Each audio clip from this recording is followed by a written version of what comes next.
Yeah, I'm not going to pretend the FNaF books have never been trouble since they first appeared. Regardless of quality or the storytelling or how good the characters are, we always get these weird mixed bags of answers, and there's even more questions, and it's always confusing to know what interlocks with what and what is canon or isn't canon. We pretty much are always left spiraling with these books, not knowing what to work with. I'll quickly cover the Silver Eyes trilogy because I feel like that has the most simple answer to it. Something I should have explained early on is that the book series are not intended to solve anything. It's not intended to be a guide for the games or fill in recaps. The games are what they are.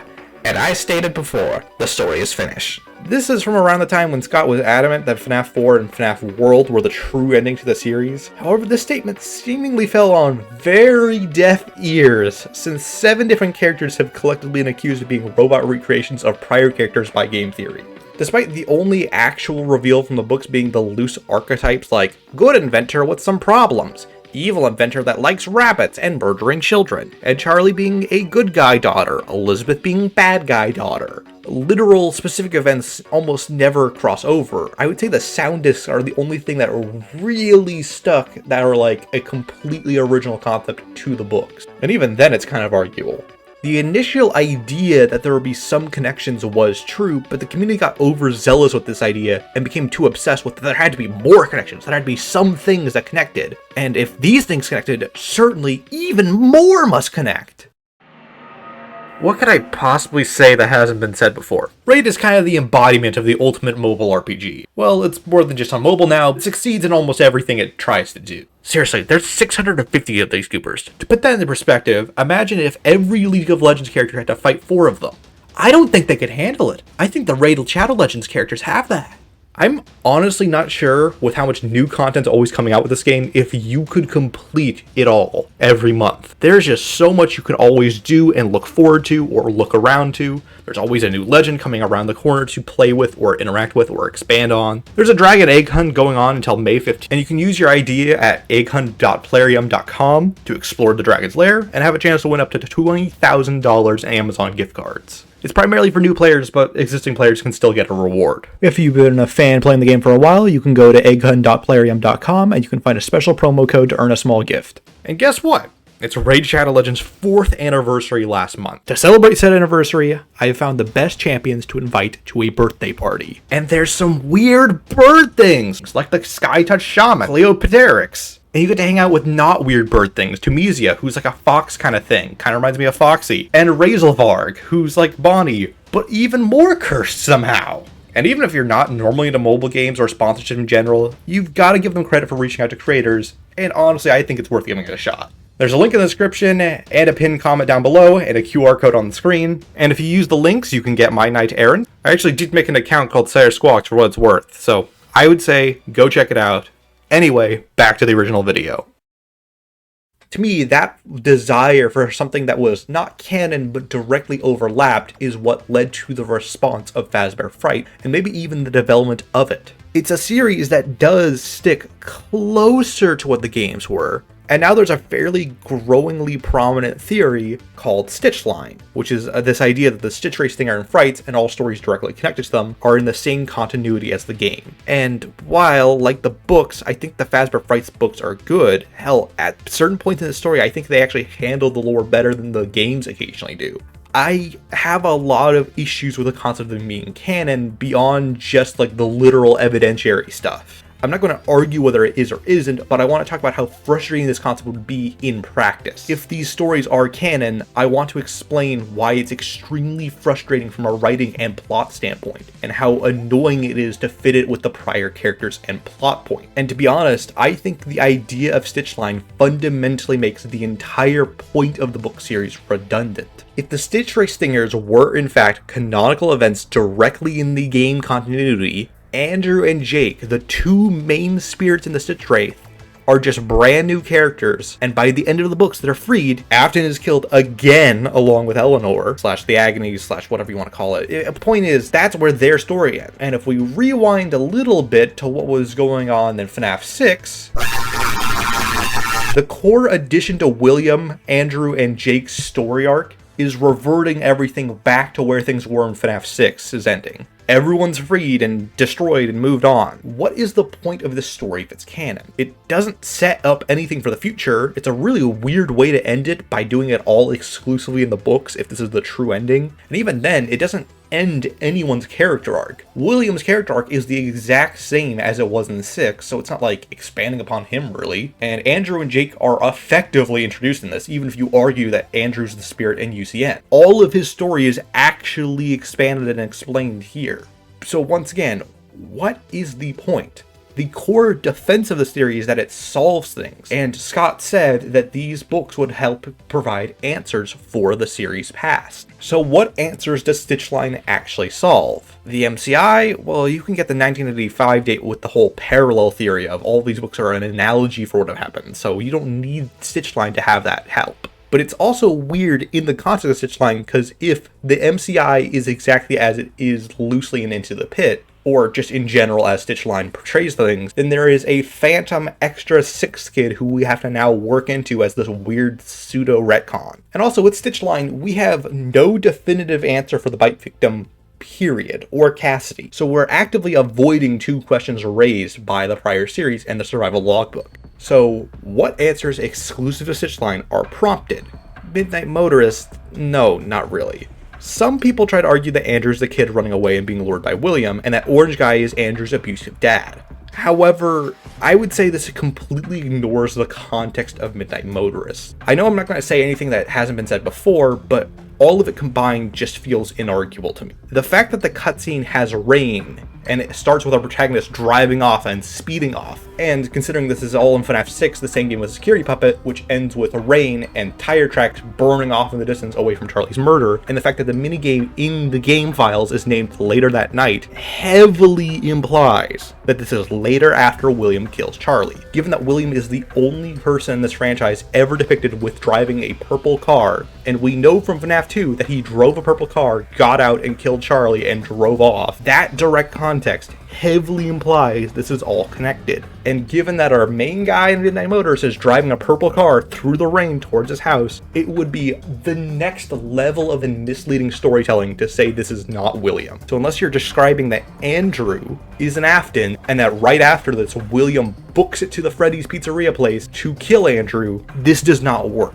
And even if we assume this somehow, if we deny the whole purple car thing and all those connections and say, no, this is absolutely Andrew running away, it creates one of the weirdest timeline points possible. In one night, June 26, 1985, William drives up to Freddy's, kills Charlie, drives off, comes back, gets on a Spring Bonnie costume, lures some kids, and at least at some point in that time, books it to a random house in the walking distance away, lures one kid out there, goes all the way back, kills Susie first. The narrative dissonance of this and how incoherent it is, rather than just the FNaF 2's puppet minigame is a different point in time, and that later on he just goes to the MCI, even under Stitchline, is, I don't know why you would ever try to argue that Andrew's the kid running away at Midnight Motorist, because it just makes problems for the Stitchline. So, funny little thing I caught in editing that I realized is one of the defenses of the Andrew Midnight Motorist, or any kidnapping variant of Midnight Motorist theory, is that William would be wearing the fabric glitch trap costume as opposed to Spring Bonnie. There are 2 reasons this would actually be wrong at this point in time. A, first and foremost, Glitch Trap's costume wasn't introduced when Midnight Motorist was revealed, so this probably wasn't the intention at the time and would have to be some sort of retcon in Help Wanted. But more prominently, Glitch Trap might not even be a real costume, and that seems to be a growing possibility if the Glitch Trap is the Mimic or a variant of the Mimic in AI form, which we know it can exist as a program, as the storyteller. So Glitch Trap might just be the Mimic's approximation of what Spring Bonnie was like. And also, in the MCI, in both Fruity Maze and in Into the Pit, he is in the actual Spring Bonnie costume, not just the fabric costume. So yes, in this hypothetical scenario, William would be running through the forest or houses to this random kid's house in the suit that malfunctions with water just to lure him away. Which, I mean, whether it's canon or not, is the funniest fucking idea possible. He really wants to kill this specific kid. It does kind of answer what's going on in UCN, as it confirms that William is being tormented by Andrew, which was debated of who is being tormented by who. The issue is, this would be Andrew's first and only true appearance in the games, and even going back retroactively and saying this is all a retcon just to justify the means, well, why couldn't this just be Cassidy and the Bite Victim? Why introduce two new characters who fill the exact same story roles that Cassidy and the Bite Victim could have? You could just say, in Stitch Race Stingers, Cassidy is a boy who's angry and wants vengeful violence against William and all that, and just make that clear there. Or you could just say the Bite Victim is the exact character Jake is. Why introduce two characters who serve the exact same plot roles or have the exact same backgrounds that prior characters already have? Why actively choose that? Stitch Wraith really doesn't add anything to the prior plotline by being canon. It just kind of retcons things to justify its own story existing, and that story doesn't even set up Help Wanted, which for a long time is what people were saying the point of the Stitch Race Stingers was. That it sets up its own story and it sets up William being caught in circuit boards when it explodes in the whole warehouse, and that is the role of it. But with the Mimic Stingers, we'll get to that later, there's no point there again. Afton really does just die again under Stitchline's concept. If you're going to retcon the entire concept of another extra kid we had never seen before in there. Hi, this is me in editing again. I just want to clarify, because I kind of get lost in the character and lost in the moment when I'm doing these videos. The point of that segment is not, this cannot be canon. The point is, if true, it creates these problems. And once again, this is not an insult to anyone who likes Stitchline or the Stitch Race stories. These are frustrating implications that come from it, and also these are not things we can draw from Stitchline, like Andrew being the character in Midnight Motorist. Even in Stitchline being true, I don't think Andrew is the kid who runs away in Midnight Motorist. I could do another video at a later date or point about whether I think it's canon or how I would determine that, but for this video the question is, okay, let's say it is canon, here are the frustrating problems it creates. Tales from the Pizzaplex is really weird. It was announced as being set in the world of the newest games, and yet upon its release, its official description was changed to Uncharted Canon. And frankly, I don't see how Nathan Drake interacts with this funky canon.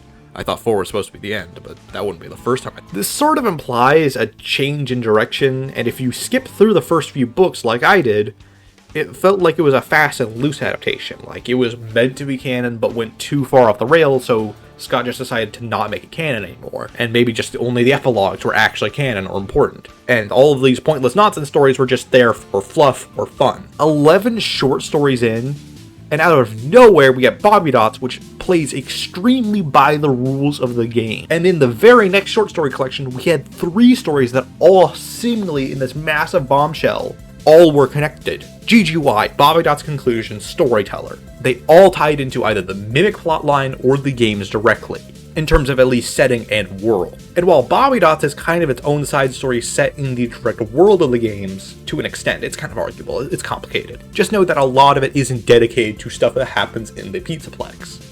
But GGY is basically the Gregory origin story of a kid being overtaken by Glitchtrap, and presumably after the events of GGY has broken free and now works with Freddy to escape in the main game. This is the origin story of 46, and only now, 13 of 27 total stories later, do we have a clear connection where the main short story actually connects to an event in the game. Now it's Mimic time, because this series has its own Stitch Wraith, a seemingly mindless monster of absolute horror, and upon being expanded later on and being misunderstood by MatPat as being a character who they are not, is actually revealed to be somewhat tragic and really fucking important to its own plotline. And unlike Stitch Wraith, seems to be actually important to the main plotline.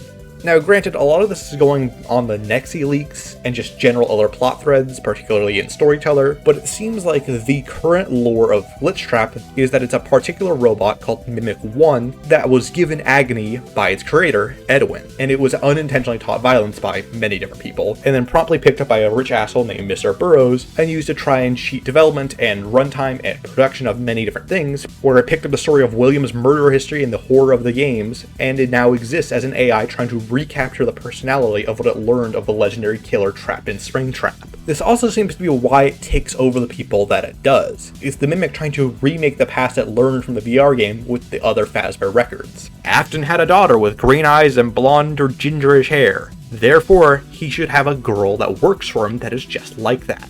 Afton had a son, so Mimic 1 tries to force Gregory to be that. It sees that there's this night guard named Jeremy who may have had his face destroyed or crushed by an animatronic, so it tries to make this worker, Jeremy, who works in the VR game, cut his own face off. And meanwhile, down in the Pizzaplex, it draws and writes about its past events, and or these are actually from its past events, as it was becoming more aware and sentient as Edwin made it smarter and better at mimicking things. This is what the poster room is about. It is a robot coming to life and becoming intelligent. But it's not a robot kid like Gregbot. It is the Mimic becoming more aware and intelligent. Edwin can write in a strange triangular symbol set that in the Storyteller, Burroughs can't decipher. Why is it in the Mike TV room? Well, I think it's just a reference to Stitch Location in general, like just a fun poke and a nod because Mike watched TV in that. But more importantly, it's meant to tell you to look at the Freddy on Tour videotapes because those give you the clues for the Pigpen cipher. And the Mimic kills both because it was taught to in gruesome detail in the stingers and epilogues. But I think more than anything, it sees Afton's fast victims in new people and tries to make them fulfill the roles that Afton had them in. Amanda from GGY is the next target to fulfill the role of Susie in the first MCI, a blonde-haired girl who plays Fruity Maze. Now she is going to be the new Chica. It's a literal mechanical copycat killer, which is like the most FNaF concept ever. Unlike robot kids. The issue we run to, once again, is that it's all buried in these stupid fucking filler short story. You have to read these because you never know when one out of nowhere is going to get a surprise second part and seemingly become relevant. B7. Also, could we get more of this shit in the game? Like, we have all of the clues but none of the prompt. It'd be like if you're tasked with a scavenger hunt and you just weren't given a list and you're like, oh, is this pen on the ground that's like rainbow colored supposed to be important? There's an egg on the wall. I'm assuming that's gotta be important, but I don't know. Do I have to get all the eggs? Only a few? Does the color matter? Why are there eggs? That is what basically Security Breach was. Frankly, the Tales of the Pizzaplex books should have released alongside the game, or been in the gap where Security Breach was taking so long to be developed. No wonder we got Gregbot on all this. We had nothing to work with because we didn't know the fucking origin of the main villain. The main stories are often just random things that are covered up with stuff like, oh, the attraction was taken down because of the murders. Tell the story of how Gregory got mind tagged by the Mimic. We still don't know how that happened. Did he sneak into like a VR office and play the game without anyone wanting him to? That could be an interesting story. Oh, he wants to beta test the new Freddy Fazbear virtual experience, but he's not allowed to because he's a kid and he sneaks in or whatever. Or maybe tell a story about Vanny's infiltration and how she tricks people, but tell it from the perspective of people she's tricking. Have these workers not know who they're interacting with and be like, well, she's not qualified, but the people from the top want it, and then at the end have this like lady in a bunny costume kill them. Or just tell stories at least with attractions we can see in the game, or show the attractions as being cut off. Why not tell a story about something like the Phasma Blast Arena where it's implied that GGY hacks the arena so that the lasers actually kill people, and now your two friends in the story have to like work together to kill all the staff bots who are physically killing you, and that implies where the staff bots that are destroyed come from. But also at the end it's like, oh, but now it says kill all enemies, and like the friends light vests light up the different colors and they have to shoot each other to win or escape because of a trap there. Tell stories that have a clear fucking connection to this game, not this weird nonsense of like an AR thing with jellyfish shit. I don't even remember what the hell happened on that one. Oh, what's going on with the goddamn roleplay room with the real functional Spring Bonnie costume that actually kills you? Could we at least get something in like the stupid messenger bag messages? The things that you pick up that just give you a little like, oh, I was walking down the street and I saw someone trip on a piece of gum. Like, have those be connected. We have some really damn good, interesting stories buried between all these random ones that don't feel satisfyingly intertwined with the games. And there's still this underlying thing in my head where I'm like, is this canon?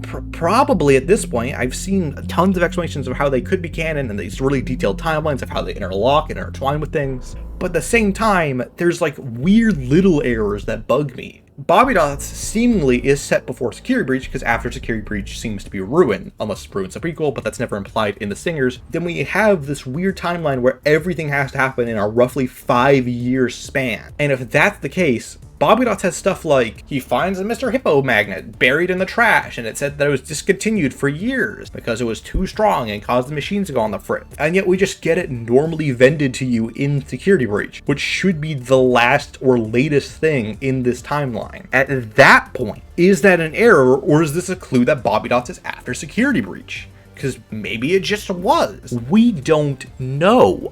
And that's a part of what's frustrating, because there are little things that are just wrong. But beyond all of that, I think the very concept that there's an absolute line where the books are required to cross is not good for the series. If they were just there to like flesh out plot holes or embellish stories we didn't really know but we kind of knew, like Vanessa's time working and all that, like stuff we could kind of put together but we didn't know the details of, that would be fine. I think that was the ideal way to do it, but they didn't. There are fundamental ideas exclusive to the books. I feel like while it's good that the books have some clear relation and integration and point to exist, it's frustrating that they are so important. I feel like I'm constantly hearing about how frustrating that is. The fact that it's necessary is frustrating. The fact that the Frights books have this ambiguity and this pointless plot that, while fun, has nothing to do with the main games, is frustrating. The fact that Matthew Patthew keeps trying to bring robot kids into everything is so, that is fucking frustrating.